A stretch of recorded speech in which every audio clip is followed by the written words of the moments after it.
بھائی کے جو پارٹی ہے اس سے تعلق رکھنے والے تمام لیڈران بھی خاندانی رکھ رکھاؤ کا خیال کرتے ہوئے یا تو فاصلہ رکھنے پر مجبور ہیں یا پھر وہ ڈسٹینس اختیار کرنے پر مجبور ہیں یا پھر وہ کہیں نہ کہیں دبے چھپے لفظوں میں اگر کہیں سے کوئی تنقید ہو تو پھر اس کے مقابلے میں خاموشی کو پریفر کرنا زیادہ بہتر سمجھتے ہیں۔ بہرحال انہی صاحب کا ایک دوسرا کمنٹ بھی ہے جو میں آپ کے سامنے شیئر کرتا چلوں اسرائیل کے حوالے سے، انٹرنیشنل پالیٹکس کے حوالے سے، اور یہ صاحب کہہ رہے ہیں کہ دیکھیں اب واقعی اسرائیل کی نوحہ خانی بھی شروع ہو چکی ہے اور اس نے ایک جانب لبنان کی جانب بھی موو کر لیا، اور یہ جنگ جب شروع ہوئی تھی تب بھی میں نے کہا تھا کہ اس جنگ کے بعد اسرائیل خفت مٹانے کے لیے لبنان کا رخ اختیار کرے گا۔ معاہدے کے بھی اسرائیل خلاف ہے، انڈیا بھی خلاف ہے، دبئی ابو دھابی بھی خلاف ہے، بحرین بھی خلاف ہے۔ اس کے ساتھ ساتھ جب یہ جنگ شروع ہوئی تھی میں نے کہا تھا اس جنگ کا اختتام امریکہ اور اسرائیل کی کولڈ وار کی صورت میں آپ کو سامنے نظر آئے گا، اب وہ بھی آپ کو سامنے نظر آنے لگ گیا۔ اس کے بعد میں نے آپ کو یہ بھی فرام دا ڈے فرسٹ کہا ہوا ہے کہ ایران کے اندر اگر مہنگائی کے خلاف نعرے لگ رہے تھے یا آیت اللہ خامنائی کے خلاف نعرے لگ رہے تھے تب بھی میں نے آپ کو کہا تھا نومبر، دسمبر، جنوری، تب بھی میں نے آپ کو کہا تھا اصل ٹارگٹ ایران کا اسلامک رجیم نہیں، ایران کا بلوچ خطہ اور پاکستان کا بلوچ خطہ ہے، کیونکہ اسرائیل نے اب دبئی میں سپیس بنانی ہے۔ اور 12 جنوری 2025 کو میں نے پہلی دفعہ یہ ولاگ کیا تھا کہ آپ کو دبئی آنے والے دنوں میں دجال کے ہیڈ کوارٹر کے طور پر سامنے نظر آئے گا۔ اس کے بعد تو یوٹیوب پر ایک مسلسل لائن لگ گئی کہ دبئی اور اسرائیل کے نیکسس کے حوالے سے یا دبئی اور دجال کے فتنوں کے حوالے سے مسلسل ولاگز آپ سن رہے ہیں، لیکن 12 جنوری 2025 سے پہلے آپ کو کسی نے بھی اس پر کمنٹ کرتے ہوئے نہیں آپ نے ان کو دیکھا ہوگا۔ لیکن اس کے ساتھ ساتھ اب آپ دیکھیں کہ اسرائیل پاکستان کے خلاف مسلسل محاذ آرائی کر رہا ہے، ان کا میڈیا جو ہے وہ پاکستان کے خلاف بول رہا ہے، بلکہ کبھی کبھی تو یہ بھی کہنے لگ گئے ہیں کچھ میڈیا چینلز کہ جو امریکہ اور ایران کے درمیان مذاکرات ہوئے ہیں ان میں قطر کا رول تھا، پاکستان کا رول نہیں تھا۔ لیکن کل قطری وزارت خارجہ نے بھی کہہ دیا کہ ہم اس میں انوالو نہیں تھے، پاکستان نے ثالثی کا کردار ادا کیا۔ اور رہی بات قطر کے حوالے سے، قطر کے اسرائیل کے ساتھ 1996 سے ریلیشنز ہیں، تجارتی ریلیشن، چاہے بظاہر آپ کو Al Jazeera TV network کا نظر آتا ہے کہ اسرائیل نے اس پر پابندیاں عائد کی ہوئی ہیں، چاہے آپ کو بظاہر نظر آتا ہے کہ قطر نے ابراہم اکارڈ کو سائن نہیں کیا ہوا، لیکن قطر اور اسرائیل کے تجارتی تعلقات 1996 سے ڈھکے چھپے جاری ہیں۔ اور اب اس زمن میں آپ کو اسرائیل انڈیا کی جانب بھی انکلائن ہوتا ہوا نظر آ رہا ہے، اور کہیں نہ کہیں دبئی، ابو دھابی اور بحرین کا بھی کردار آپ کو نظر آئے گا۔ اور اسی زمن میں کل خواجہ آصف نے بھی میری تمام تر پریڈکشنز کی انڈورسمنٹ کی کہ پاکستان اور ایران اب بہت زیادہ فروٹفل ہونے جا رہے ہیں ان کے تجارتی تعلقات، اور اس سارے عمل میں بلوچستان کو بہت زیادہ فائدہ ہوگا۔ اور آپ کو معلوم ہے کہ بلوچستان کے حوالے سے پچھلے سال سے میں متواتر پریڈکشنز کر رہا ہوں، اور پاکستان اور ایران کے 6 تجارتی کوریڈورز اوپن ہوئے ہوئے ہیں، اور اس زمن میں باقاعدہ کئی دفعہ میں ولاگز کر چکا ہوں کہ اب بلوچستان میں رہنے والے تمام تر پاکستانیوں کو بہت زیادہ فائدہ ملنے والا ہے۔ اب ML4 بھی انٹرنیشنلائز ہونے والی ہے، بلکہ ML4 کی جو پولیٹیکل اکانومی سے ریلیٹڈ یا انٹرنیشنلائزیشن سے ریلیٹڈ جو رپورٹس تھیں کہیں نہ کہیں ان میں بحیثیت پولیٹیکل اکانومسٹ میرا بھی کردار تھا، اللہ تعالیٰ اس زمن میں میرے بھی کردار کو قبول کرے۔ لیکن اس کے ساتھ ساتھ اب جو پاکستان کے اس موجودہ جو سٹیٹس ہے پاکستان کا گلوبل سٹیٹس، اس کے خلاف جو سازشیں ہونے جا رہی ہیں آپ اس زمن میں کہیں نہ کہیں دیکھیں گے نیومرولوجیکلی بھی واضح طور پر نظر آتا ہے، لیکن نیومرولوجیکلی کیونکہ پاکستان کا نمبر 3 اور 2026 کا نمبر 1 بنتا ہے تو 3 اور 1 کے کمپیٹیبلٹی کے اکارڈنگ یہ تمام تر سازشیں جو پاکستان کے خلاف ہوں گی در حقیقت یہ کہیں نہ کہیں پاکستان کو ہی پیوریفائی کریں گی، خطے کے اعتبار سے یا لوکل اعتبار سے۔ اب آپ کو بلوچستان کے اندر بھی اسرائیل، انڈیا، دبئی، ابو دھابی اور بحرین کا نیکسس ٹریگر ہوتا ہوا نظر آئے گا۔ آزاد کشمیر میں کسی حد تک آپ کو نظر بھی آ رہا ہے، خیبر پختونخوا میں بھی کہیں نہ کہیں یا فارمل ٹرائبل بیلٹ میں بھی آپ کو یہ ٹریگر ہوتا ہوا نظر آئے گا، کہیں نہ کہیں یہ گلگت بلتستان میں بھی ٹریگر ہوتا ہوا نظر آ سکتا ہے۔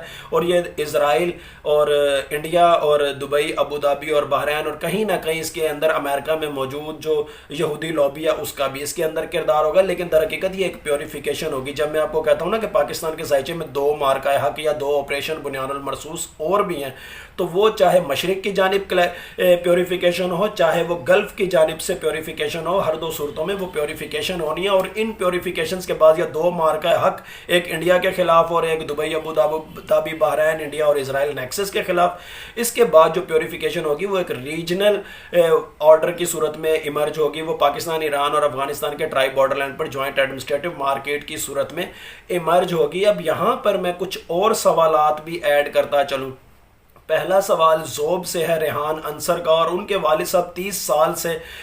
ماہر نفسیات کی حیثیت سے اپنی پریکٹس بھی کر رہے ہیں، اور وہ اس بات کی انڈورسمنٹ کرتے ہیں کہ نیومرولوجی واقعی سوشل سائنسز کا ہی ایک پارٹ ہے اور یہ واقعی سائیکو اینتھروپولوجی ہے، اور وہ اس بات کو بھی انڈورس کر رہے ہیں کہ یوٹیوب پر مختلف نیومرولوجسٹ نے یا اسٹرولوجسٹ نے نیومرولوجی کے حوالے سے طرح طرح کی خرافات اور تہمات پھیلائی ہوئی ہیں، لیکن در حقیقت واقعی یہ سوشل سائنسز کا حصہ ہے اور سائیکو اینتھروپولوجی ہے۔ اور یہ صاحب مجھے اپنے والد کے بہاف پر اپریشیٹ بھی کر رہے ہیں کہ آپ یوٹیوب پر واحد ہیں جو نیومرولوجی کو as a psycho anthropology deal کرتے ہیں، اور اس کے ساتھ ساتھ انہوں نے اپنا کچھ ڈیٹا بھی بھیجا ہے۔ ان صاحب کی خواہش ہے کہ میں زیتون کا باغ لگا لوں، مجھے اولیو گارڈننگ کرنی چاہیے یا نہیں، لیکن ان کے والد صاحب کی خواہش ہے، لیکن ان کے والد صاحب کی خواہش ہے کہ ان کا بیٹا بھی ان کی طرح سائیکولوجسٹ بنے۔ لیکن بہرحال یہ تو ان کے کچھ پرسنل میٹرز ہیں، لیکن یہاں پر پہلے تو میں تھینک یو بولوں گا کہ نیومرولوجی واقعی سائیکو اینتھروپولوجی ہے، اور اس میں 1 سے لے کے 9 تک کے نمبر ہماری نیچر کو بھی ڈیفائن کر رہے ہوتے ہیں، ہماری نفسیات کو بھی ڈیفائن کر رہے ہوتے ہیں، اور اسی کے بقدر ہمارا فیوچر بھی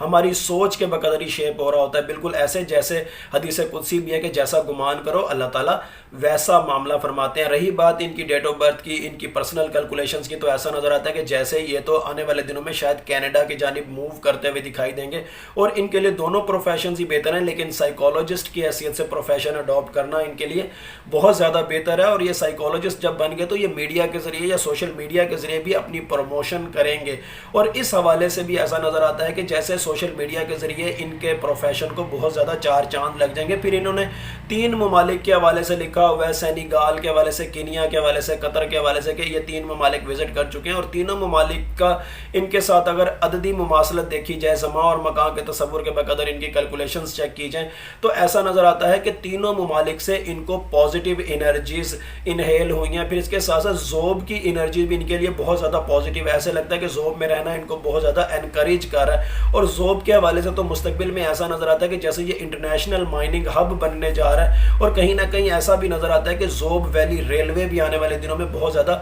ریسٹور ہونے والی ہے، اور یہاں پر جو مائننگ کا کاروبار ہے وہ بھی بہت زیادہ چلنے والا ہے۔ اسی کے ساتھ ساتھ بلوچستان سے ہی ایک دوسرا سوال جمیل احمد کا ہے، اور وہ کولڈ سٹوریج کا بزنس کرتے ہیں، لیکن انہوں نے ساتھ میں اپنے کچھ ہندو دوستوں کا ذکر کیا۔ مستونگ کے اندر تو کافی سارے جو ہندو خاندان ہیں وہ صدیوں سے آباد ہیں، اب بھی کافی سارے ہندو خاندان وہاں پر رہتے ہیں۔ انہوں نے ذکر کیا کہ ان کے کچھ دوست ہیں اور وہ علم نجوم جانتے ہیں، اور ان کا ان کے اوپر بڑا گہرا یقین ہے، لیکن انہوں نے تقریباً 1-2 سال پہلے میرا ایک ویلاگ دیکھا تھا جس میں میں نے 60 کے حوالے سے بھی ذکر کیا تھا، غالباً اپریل 2024 میں یا اپریل 2025 میں نے یہ ویلاگ کیا تھا، اگر مجھے ایگزیکٹ ڈیٹ یاد نہیں تو میں آپ کے سامنے اس کا تھمبنیل کوشش کرتا ہوں کہ شیئر کرتا چلوں۔ میں نے اس کے اندر 60 کے حوالے سے کنسیپٹس بتائے تھے، اور ان کا نیومرولوجی ایز اے سائیکو اینتھروپولوجی میں 60 کو کس طرح سے ڈیل کیا جاتا ہے، اس تصور کو کس طرح سے پرکھا جاتا ہے وہ بھی آپ کو بتایا تھا۔ پھر اس حوالے سے 2، 4 اور 8 کے نیگیٹو امپیکٹس یا پازیٹیو امپیکٹس اس کا بھی ذکر کیا تھا۔ پھر بلوچستان سے تعلق رکھنے والے کچھ سیاست دانوں کو جن میں مثبت کردار ادا کرنے والے بھی اور منفی کردار ادا کرنے والے بھی، پھر انٹرنیشنل فیکٹرز کو بھی 2، 4 اور 8 کے اکارڈنگ میں نے ڈسکس کیا تھا، یہاں تک کہ عمران خان اور محمود خان اچکزئی کے کردار کو اس وقت بھی میں نے ڈسکس کیا تھا۔ اور یہ ربط جو عمران خان اور محمود خان اچکزئی کا، یہ تو میں ایک عرصے سے آپ کے سامنے بیان کر رہا ہوں، لیکن ان صاحب نے میری ان تمام تر پریڈکشنز کی نہ صرف انڈورسمنٹ کی بلکہ انہوں نے کہا کہ میں نے وہ ولاگ اپنے ان ہندو دوستوں کو بھی دکھایا جو علم نجوم میں بہت زیادہ مہارت رکھتے ہیں، اور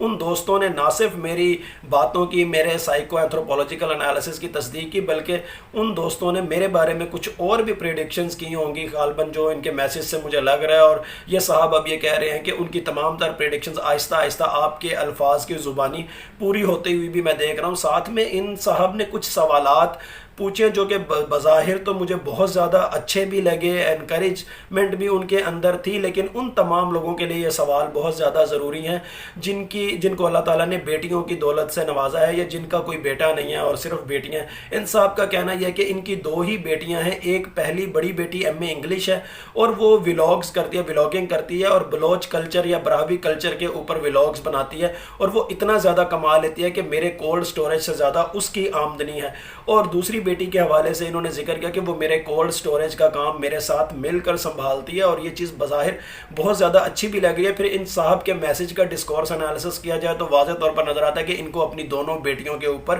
فخر بھی ہو رہا ہے، لیکن اس کے ساتھ ساتھ یہ کچھ معاشرتی عوامل، کچھ سوسائٹل الز کا ذکر کر رہے ہیں. فار ایگزامپل مستونگ میں دائیں بائیں شاید ڈرگ کلچر ہے، یا شاید وہاں پر قبائلی دشمنیاں ہیں جس کی وجہ سے ان کی وائف جو ہیں وہ عدم تحفظ کا شکار ہیں، اور وہ کہتی ہیں کہ کوئٹہ سیٹل ہو جائیں. لیکن یہ صاحب کہتے ہیں میں تو ہوٹل بنانا بھی چاہ رہا ہوں.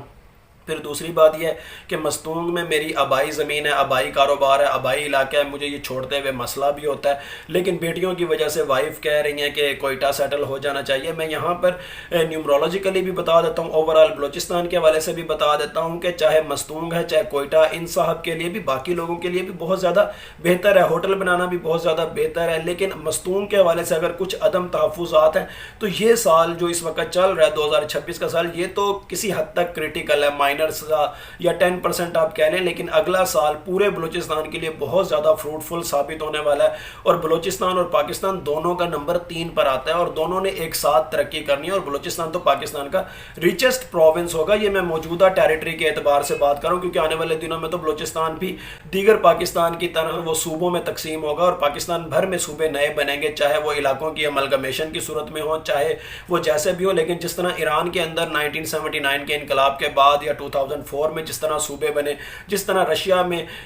نارتھ کوکیسس کے اندر جس طرح صوبے بنائے گئے کہ کسی بھی لنگوسٹک کمیونٹی کی زیادہ اکثریت وہاں پر ایک صوبے میں نہ ہو، یا زیادہ سے زیادہ ہو بھی تو 60-40 کی ریشو سے، تو وہی ریشو مجھے پاکستان میں بھی یا بلوچستان کو اگر صوبوں میں مزید تقسیم کیا جائے اس حوالے سے بھی نظر آتی ہے. باقی بیٹیوں کے حوالے سے میں صرف ایک بات کی انڈورسمنٹ کرتا چلوں کہ اللہ تعالیٰ تو خود ارشاد فرماتے ہیں، جس کا مفہوم یہ ہے کہ جس کو میں بیٹی دیتا ہوں پھر اس کا سہارا خود بن جاتا ہوں، اس کا بازو خود بن جاتا ہوں، اس کا مددگار پھر خود بن جاتا ہوں. بس ہمیں اللہ تعالیٰ پر توکل اور اللہ تعالیٰ پر ایمان رکھنا چاہیے. باقی سارے راستے سیدھے کرنا، باقی سارے معاملات آسان کرنا، یہ اللہ تعالیٰ کا کام ہے. ہمیں بس اللہ تعالیٰ پر توکل کی ضرورت ہے. اب ایک آخری سوال جس حوالے سے میں بہت زیادہ تکلیف میں بھی آ گیا، بہت زیادہ مجھے الجھن بھی ہوئی اور میری آنکھوں میں تقریباً آنسو بھی آ گئے. ایک صاحب انہوں نے لکھا کہ وہ دبئی جانے کے لیے بالکل تیار بیٹھے ہوئے تھے، لیکن ایران اور امریکہ کی یا ایران اور اسرائیل کی یہ جو موجودہ جنگ شروع ہوگی اس کے بعد حالات ایسے ہوئے کہ اب وہ جانے کا نام بھی لیتے ہیں تو ان کی والدہ ان کو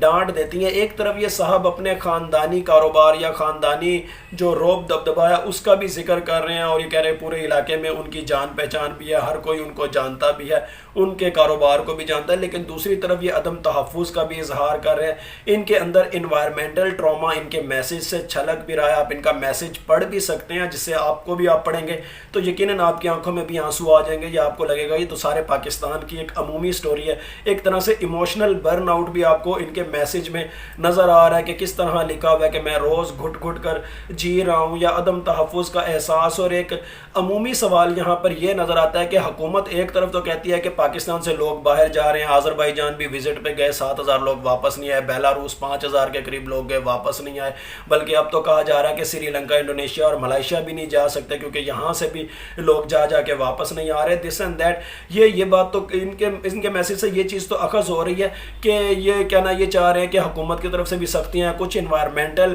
فیکٹرز ایسے ہیں کہ جن کی وجہ سے پاکستان میں لوگ رہنا نہیں چاہ رہے. لیکن یہاں پر میں جنرلی ایک بات کرنا چاہتا ہوں کہ حکومت ایک طرف تو کہتی ہے کہ پاکستان لوگ چھوڑ کے جاتے ہیں اور پھر واپس نہیں آتے، لیکن دوسرا سوال حکومت یہ کبھی بھی نہیں بتاتی کہ آخر لوگ پاکستان چھوڑنا کیوں چاہ رہے ہیں، یا حکومت یہ کبھی بھی نہیں بتاتی کہ جو لوگ باہر جاتے ہیں پھر وہ واپس کیوں نہیں آنا چاہتے. آخر وہ کیا فیکٹرز ہیں کہ لوگ پاکستان میں رہتے ہوئے نفسیاتی مریض بن رہے ہیں، لوگ پاکستان میں رہتے ہوئے ایموشنل برن آؤٹ کا شکار ہو رہے ہیں، لوگ پاکستان میں رہتے ہوئے انوائرمنٹل ٹراما کا شکار ہو رہے ہیں. ان فیکٹرز کو بھی تو حکومت کو ڈسکس کرنا چاہیے. لوگوں کی ذہنی حالت بہتر بنانا، صحت کی حالت بہتر بنانا، یہ کس کی رسپانسبلٹی ہے؟ یہ بھی تو حکومت کی ہی رسپانسبلٹی ہے، اور اگر حکومت اس کو ڈیل نہیں کرے گی تو کون کرے گا؟ لیکن بہرحال جہاں ایک طرف اللہ پہ توکل، لیکن دوسری جانب مولانا ظفر علی خان کا ایک شعر بھی ہے اور قرآن پاک کی مختلف آیات کا مفہوم بھی ہے کہ خدا نے آج تک اس قوم کی حالت نہیں بدلی، نہ ہو جس کو خیال آپ اپنی حالت کے بدلنے کا. تو ہجرت تو کرنا سنت ہے. حضور پاک صلی اللہ علیہ وسلم نے یا مسلمانوں نے بھی مکہ سے مدینہ ہجرت کی تھی، اور ہجرت کرنے سے پازیٹیو انرجیز بھی ملتی ہیں. اور جس کی ڈیٹ آف برتھ میں یا جس کے نام میں 6 کا نمبر آ رہا ہوتا ہے، جس کے نام کا عدد 6 ہے، یا جس کا نام واو سے، خے سے یا سین سے شروع ہوتا ہے، یا پھر جس کا ڈے آف برتھ کیا کہتے ہیں